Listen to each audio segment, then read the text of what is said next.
Good morning. Welcome to the Long Live Alternative Parties podcast. Free Press Media Press Inc., an alternative parties books publisher, sponsors this podcast. I'm Andrew Bouchard. Welcome to the Long Live Alternative Parties podcast. Today we have an Ashton Segree. He's going to talk to us about this film he created called The Orange Party, which explores the concept of an alternative party. So welcome to the podcast, Ashton. Hey, how you doing? Thanks for having me. Ashton, let us get started by you kindly giving us an introduction to yourself, a brief biographical sketch. Sure. My name's Ashton Segree. I'm a filmmaker, actor, entertainer, writer, director, DP, originally from Pittsburgh, Pennsylvania. I have extensive experience in tour booking and putting together productions, which I really enjoy. And I love acting. So that's my main passion. Right now I'm working on a few major films, one being a feature, a few short films that we're going to be entering in film festivals. I'm going to be in a few of those as well. And the most latest one, which brings me and you together, is called the film The Oranges. It's a film based in 20 years, and so around 2040. There's been a lot of wars, famine has struck in the world, and kind of everyone in the world has to kind of take care of their own people. So each government has a way to kind of govern their own people. America's way that they govern is they mandate this eye device that every single citizen has to put in their eye, and it views everything they do.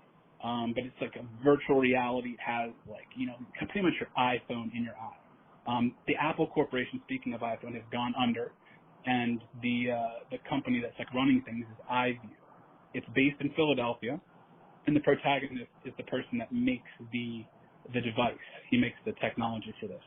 Now, so what this whole film is about is how much of our freedoms are we willing to give up for a sense of security? And so the American public give up all of their freedom for a sense of security because they're all in fear.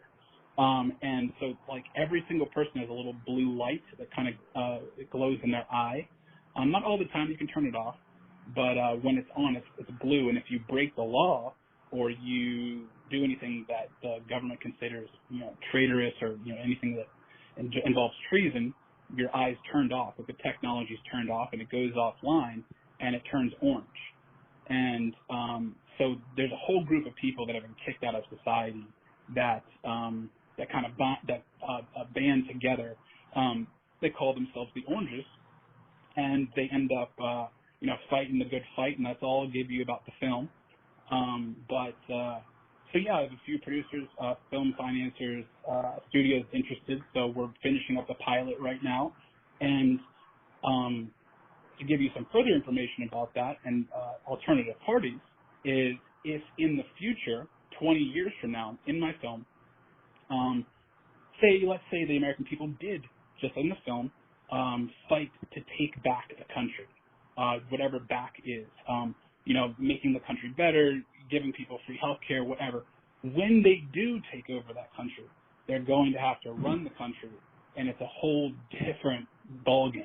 Now you're having to run the masses. Now you're having to deal with a lot of the same things the government that you didn't like so much was dealing with. And how are you morally going to deal with it? That's the second film. So the first film's this revolution. My second film, which is unnamed, not out yet, but I will just give you this little piece. It's more like a house of cards.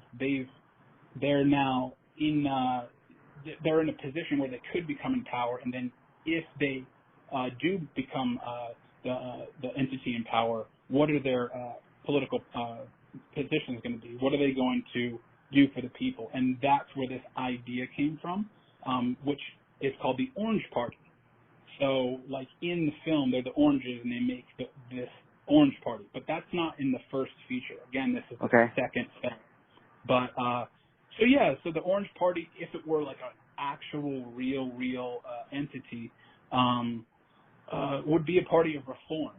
So, because so much damage has happened from oligarchs, people have money, and they're just using people and destroying ecosystems, taking resources from the world. Since all the damage they've done, everyone's having to pick up all the pieces that from them, from all the destruction.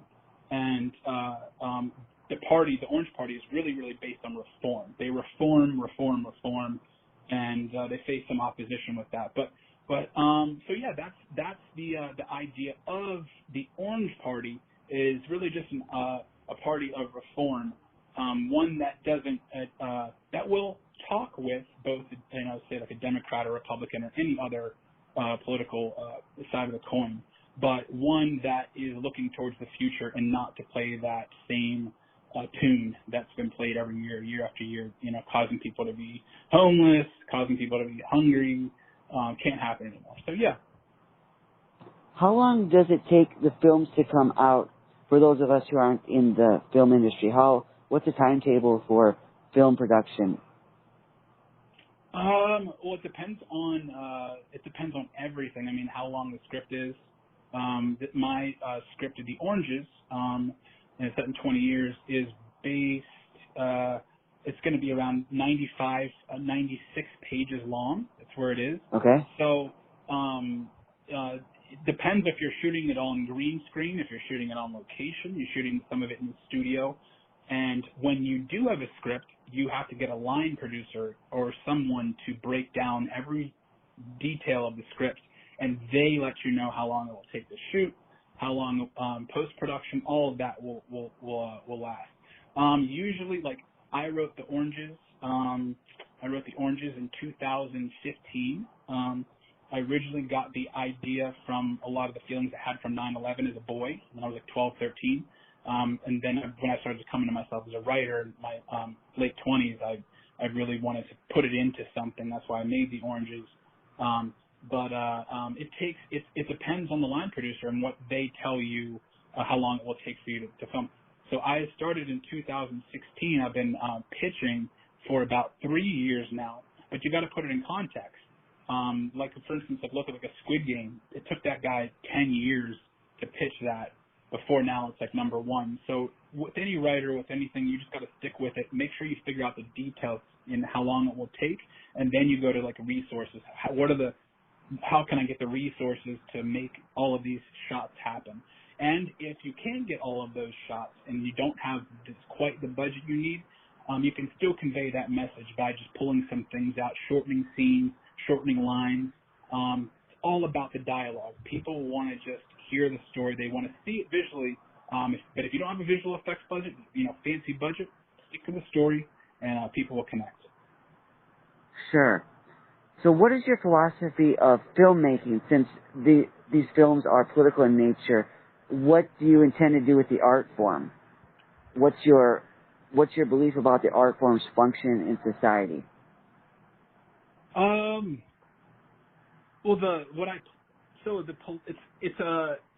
There's a lot of films that are political in nature.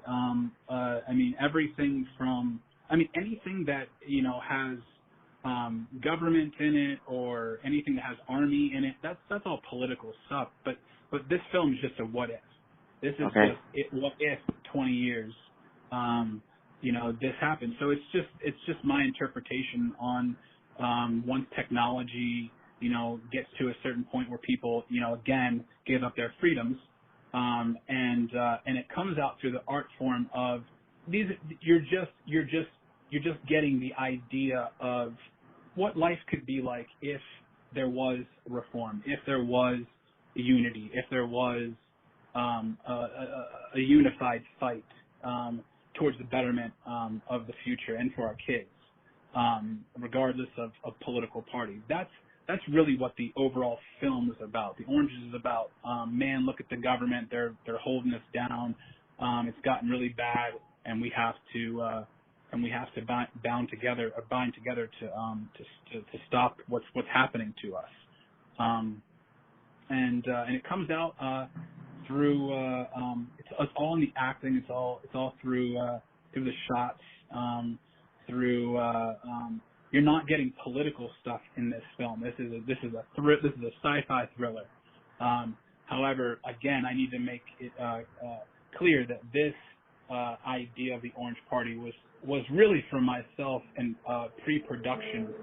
I wanted to. You got to, as a writer, you have to put yourself in the feet of, or the shoes and feet of your characters, and it's like, what would the people do if they fought back? What would be the things that would matter to the people then? And I think the same things that matter now will matter in the future if things aren't changed now, and it has to be now because we're entering a dead end here, I think. But yeah. So with your art form of this film, the couple, you said there's one that's being in progress and the other one is in the future. So with that, what is your hope for the art form? Do you want to inspire people to think? Do you want to inspire people to act? Do you want to make people look at it and reflect? What is the intention behind it? What do you want the audience to take away from it? I want honestly, I wanted a similar reaction to like that of a V for Vendetta. You know how V for Vendetta, Guy Fawkes, it is in England, it's in the UK, right? I wanted the Oranges to be a North American V for Vendetta, except V for Vendetta went to like Anonymous, right? And Anonymous, I guess, fights and they do what they can, certain things. I wanted my movie to inspire people to just simply come together, have talks and discussions about, hey, look what happens in 20 years. I don't want that to happen. We have to unify to not let this happen. I want to make this movie so real and so, and that's the type of director I am. So real and so thrilling and so entertaining that people can't stop talking about it. I want to make it a staple of American cinema and history. Just like there's a lot of films that have made it into history, but I want this one to be and now you have social media. I want this to be a social media phenomenon. I want Snap filters and Instagram filters. I want people's eyes to be orange. I want sponsorship from McDonald's and different type of companies to maybe the orange. We're the Oranges. We're doing our fight too, and make it a fun thing. And now you see people wearing orange on the streets, and I want it to be something that I want people that have been kicked down and hit down to feel that they can belong to. I want them to feel that they have a place to go. That people all believe what they believe. That regardless again of political preference, it's like we all believe that we need to have a safe and better future. Let's start there. And let's not fight because we want the same things. Now, the Oranges in the film are fighters. So, they're a group of people that are now fighting to try to take back the country. There's going to be opposition. So, you're going to have people that all want to be into this fun of, the craze of the Oranges. But then you're also going to have people that are going to try to politicize it and do that, which I don't want to happen. I mean, in terms of, because it wasn't intended for that. It was intended for an entertaining a movie on Netflix, Hulu, one of the VOD platforms. But I want people to feel like they belong. They once you watch the Oranges and you say you're an orange, and for people to feel strong, like kids that or in wheelchairs. I want to go to hospitals and give everyone go to cancer wards and and make kids feel like they're not weak, they're strong, and give them badges like that we have in the movie for the resistance. I want to inspire people and empower people, and that is all possible through the art form of film. Sure, definitely. So would you say the Oranges transcend ideology? I believe, well, you could say that in a way. I believe that it's a next step in enlightenment which is pretty much, coming to more of an awareness as humans, which is, again, to not be so focused on material and emotion, dealing with those head on. knowing how to deal with our emotions, knowing how to check in with self, knowing how to treat others, knowing how to deal with past trauma, and knowing how to deal with current trauma, and how to still be successful at that. Again, all of those things, human beings are not there yet. They can't come together and just say, all right, we all want like the same 5 things. Let's get things done. It's not about that, or it's all emotions. It's all testosterone. It's all it's the wrong way of evolution. So I guess you could say it does transcend like what ideology is in this time in this world, but it's also an ideology of this time and world that people can adopt, and one that I believe will definitely not hurt, because whenever people come together, awesome and amazing things happen. Like I said, this movie, The Oranges, is specifically intended for a nice watch at night. But then it's like you bring it up to your coworkers. Oh, you saw The Oranges too? Oh, okay, yeah. I like the scene where I was like, yeah, that could happen. You know what I mean? That's where I want the conversation to start, and then. And just by injecting, and adding to the academy and adding to cinema and the addition and helping people, laugh or cry and stuff, you're just adding those ideas naturally. It's just going to inject itself organically into the mind, and Sure. that's all I want. Sounds like a good approach. Yeah, So and that's how I approach all my films. All of my films are going to be heavy, strong, have a message, and damn good. So that's the type of director I am. That's a good perspective. So who are your influences for writing and or filmmaking? I'm going to start with influences. I think parents are very big.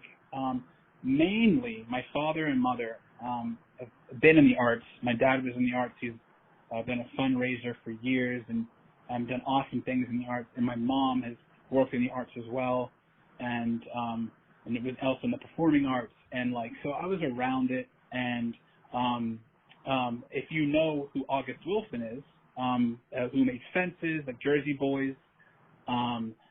One of the most famous playwrights, Denzel Washington, just did his Fences. I believe Denzel actually also bought out all of August Wilson's plays as well. He's going to keep doing them. But my father worked at the Pittsburgh Public Theater with August Wilson. So whenever I was a boy, I was always underneath of the stage. I was with, John Henry Redwood and the cast and August, who was, and I didn't really know what was going on, but I was always kind of around that. And my parents have always been so extremely supportive. Also, my parents also work with Mr. Rogers, Fred Rogers, and his wife. Yeah, so my father was on the board with a bunch of boards with Fred, and so I was if you look at my IMDb, the very first thing you see on there is Mr. Rogers back in 1993.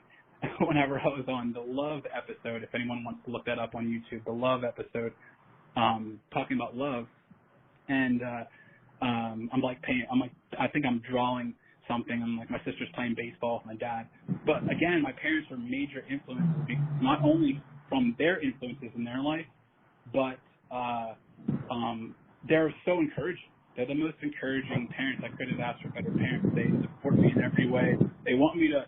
They're all like any other parent. Want you to rack it. Where's the money? Where's the when are you making the next check? You know what I mean? But I would not only not be alive, but just living, thriving without them. So without that support, I wouldn't have been able to nourish the thoughts of the Oranges, or been able to be in the place of myself. The second person that I'll say is influential is myself. I fail a whole hell of a lot, and I've learned a lot to keep getting up. And I don't say I like to fail, but it certainly gives me fuel. I like to try new things. I don't look to fail, but it's like if it doesn't work, it's like, okay, Ashton, talk to myself and say, Ash, come on now, like you got it. Like I'm always inspiring myself, like, and I'm always I'm not sure how anyone else feels out there, but I'm always like surprising myself. I'm like, man, I can't believe I did that. And then just because I keep having these surprising moments, I'm always inspiring myself to like keep doing them.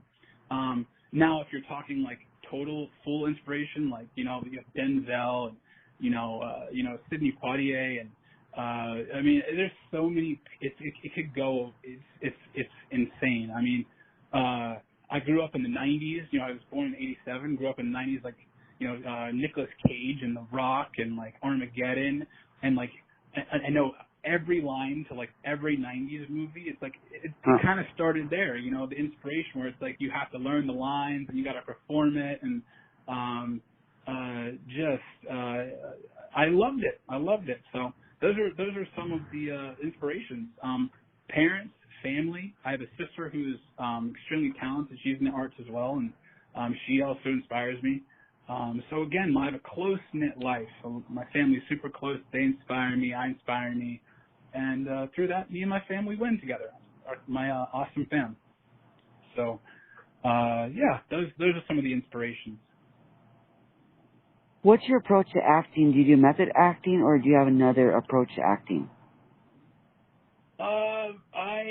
I'm full method, to be honest with you.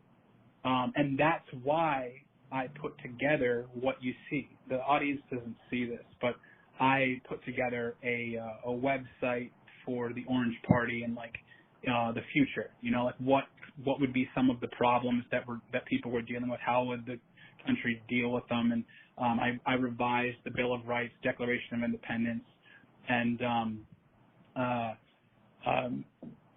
revised the Declaration, Bill of Rights, and U.S. Constitution. So I just wanted to get in the mind frame of a fighter, of someone in politics, someone really fighting for what they believe in terms of policy and how that must feel, like to be like someone like, I don't know, like Jesse Jackson or like MLK or like Al Sharpton, who I love. Like what it must be like to be like in their shoes, and like it's like no, like there's people that back them for sure, but like they're the ones taking like every single step by themselves, and they know people are following them, but they know that at any moment something could happen to them. I had to get in that mindset. I also had to get in the mindset of a fighter, and I put together like an army idea, like how the people would like take over like the country. So I'm full method. It doesn't matter like what role it is. I'm that character, and I as an actor keep a piece of that character with me.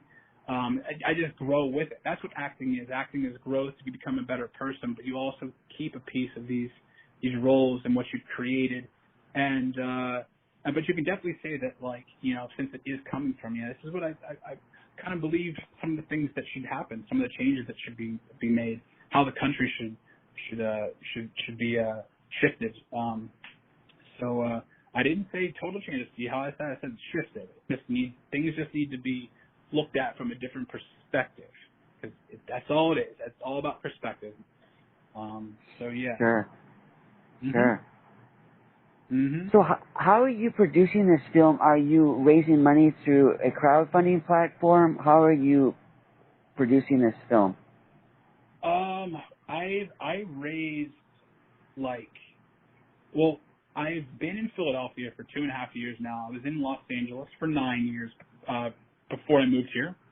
Okay. My family's in Philadelphia. My family's from here, so that's why I came back. And so now I'm back in Philly, and I wanted to put together, since I wasn't in Los Angeles, I left right before COVID. I needed to be busy, so I put together a production company. I raised $400K, $450K. And then I got around $50,000 for 55 for the Orange pilot.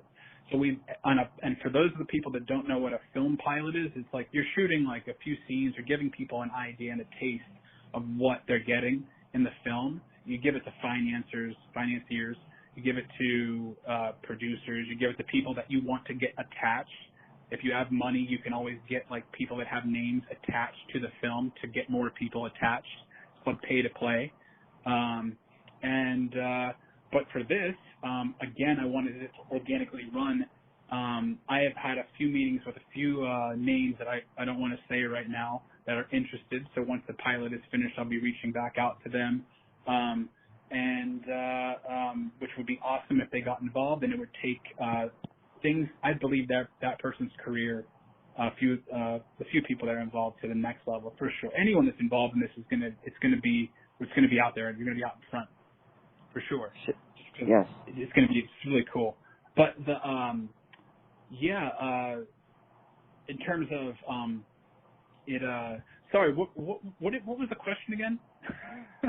How are you producing this film? Money. See, you caught me. I'm in a creative space right now.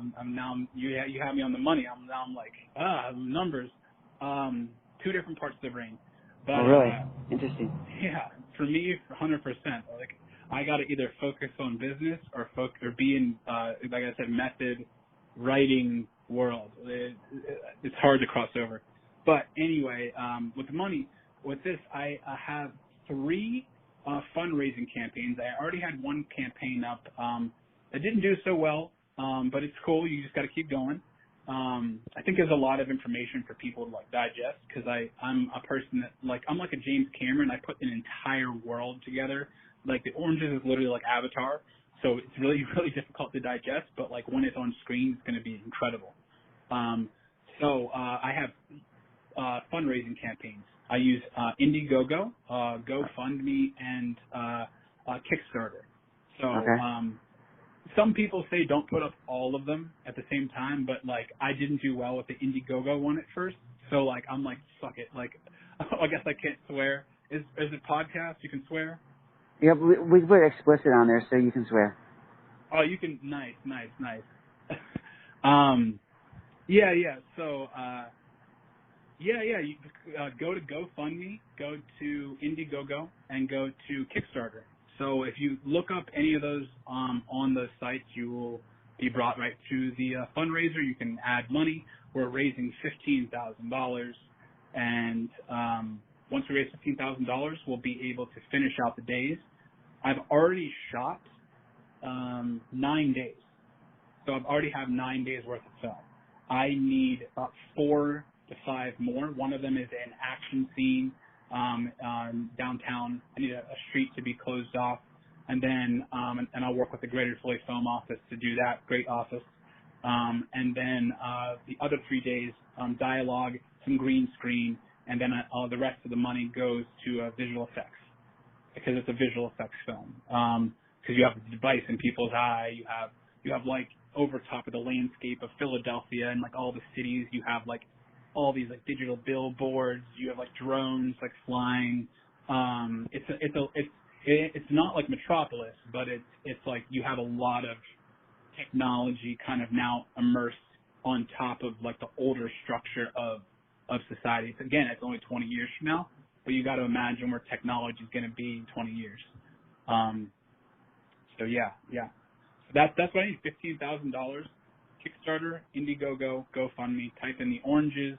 It will pop up. You'll see a picture of the eye with the orange, eye device in it, and click it and throw some money. We want to get this done and get this idea out there. People are going to love this on Netflix. Yeah. Netflix involved, Oh, yeah, definitely. Mm-hmm. Our audience out there are activists and involved in alternative parties. Some are involved in reform movements. So since you've raised so much money, what tips do you have for fundraising to people? Don't stop and enjoy the dark times. That's it. You're going to naturally go. You're actually going to keep going. You're naturally going to keep breathing. You're going to keep moving forward. Your dream will never die. But get comfortable. Get real cozy and comfortable at the times where you're looking at everyone else out whining and dining, and you're looking at other people doing stuff, or people don't buy into your project, or they don't buy into your ideas. There can be a lot of dark days out there for you. Turn those days into light. Understand it's a dark time. Understand it's dark. Don't let your mind eat you. Stay out of your head. Unless you're working is on an act, or you're working where you have to write something where you're in your head. But stay out of your head in terms of just keep doing, keep working, keep the action, and also continue to check in. If there's a day that you don't need to do anything, you can't move, do not move. Don't be like, oh, I'm stressed out because I can't move. That's your engine's is overheated. You literally just need to sit. You need to sit down for a week, a month. The world's not going to end. With Russia right now and everything, it might. You never know. But I don't think it will. And it's not going to. It's going to be here long after we're alive. And so just enjoy life. Like, enjoy it. Like, we're meant all to be here to create something. We're all artists, but everyone's in professions, but we're all creating on the earth. Keep doing that. Have fun in your dark days, and keep walking. And don't compare yourself to other people. That is what will get you down. The comparing to I need or this or that or I should be here. No, it's your journey. Your journey is your journey right now. Enjoy your life. Like, every second there's a message. Every thought means something. And acting, they teach us from some brilliant acting coaches I've had is I'm always checking with myself, and I say, what am I seeing? What am I thinking? What am I feeling? What am I seeing? I see the white wall. What am I thinking? I'm thinking I'm having a good time talking with you. What am I feeling? I'm feeling elated talking about my movie. And I can do it again. What am I seeing? I'm seeing my mic stand, my voiceover stand. What am I feeling? I'm feeling the wind on my hair from my fan. What am I? You just got to keep checking in. That check-in always keeps you in the now. Always keeps you kind of not on your toes, but also ready to brace anything that may be coming. There might be waves, and any emotional wave that comes, deal with it. Go full into it. Like, just let it hit you, and if you got to cry, cry. You cry for a month, week, whatever you have to do to vent, do that. Reach out to people if you need to talk. Don't ever feel down on yourself to reach out to talk to someone or ask for help. And that's what I've done in my career, and it's kept me somewhat sane these days. No, but it's a good method. It's good way to practice, I believe. Sure. So the best way to support you would be to fund you on one of those platforms you mentioned earlier. Yeah, if we get $15,000, like I said, I don't want to give any names or any people that I have attached to the film already, but they're big names, like the top names and people that are interested, top agents. Except I'm in the visual arts field. You got to show people the thing. I have a website for the film, theorangesfilm.com. I have a full film deck, a full line production ready to go. For my production, for the feature, it's going to be around a month and a half of filming. But the pilot just needs 4 extra days. So the pilot is $15,000, which we need, and the whole entire feature film is $12 million. 12 what? So if anyone wants to get involved for the $12 million, you want to finance it, you have distributors, you have people that you want to get the film to, do that. Now, and for anyone that wants any of that information, the film deck or the business plan or anything that is involving the business side of the film, just reach out to me at ashtonsegree@gmail.com. My name, ASHTONSEGREE @gmail.com. Just reach out. We'll set up a meeting and we'll talk it over. But I'd like to get people involved now because I will be not only securing financiers, because I already have the 3 fundraising websites up right now. I'm just taking the next steps in actually making this reality this year. I need to get dates and confirmations from studios and people this year. So it's open for anyone that wants to jump on it now. But again, once the film is actually the pilot's made, then we're going to be having some more interesting parties, and people. It's going to be rolling. So yeah, that's some information about how to not only get in contact with me, what we need if you want to get involved, and even if you just want to like support and just hit me up. We'll figure out how you can help and maybe some other things that you can do to get involved. Excellent. Ashton, thank you kindly for coming on the podcast and sharing about this exciting project you're undertaking. Thank you so much. For anyone else out there, keep fighting the good fight and keep an eye out for the oranges coming soon. Excellent. All the best to you in this project and all your other endeavors. Thank you so much, and hope to be back on the show soon. All right, take care. All right, bye now. Have a good one. Bye.